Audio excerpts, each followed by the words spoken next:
Welcome to the Slop Farm. Enjoy the video. You start by confirming two essentials.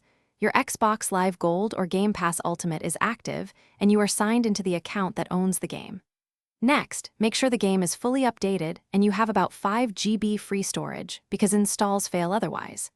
Once done, open the game and navigate straight to the in-game store or event tab. This is where Zeus will appear. I explain why each step matters as we progress. Updates avoid version mismatch, and correct account ownership prevents later errors. You now purchase or redeem Zeus. Choose the Zeus bundle in the store and confirm the price, either in-game currency or real money, so you know what to expect. When you hit buy, follow on-screen prompts to confirm payment or enter a code. This step queues the content for download. Make sure to monitor the Xbox download queue, because sometimes content stalls. Once the download completes, allow the asset pack to install fully. This prevents missing textures or locked features that block using Zeus. You finish by enabling Zeus in the customization or loadout menu and saving your configuration. Otherwise, progress can be lost.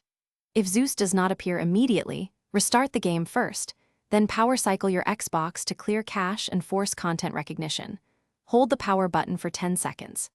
If that fails, verify the purchasing account owns the content, confirm there are no pending game or console updates, and contact support with transaction ID. This troubleshooting flow fixes most issues quickly. Thanks for watching. Consider subscribing if we helped you today.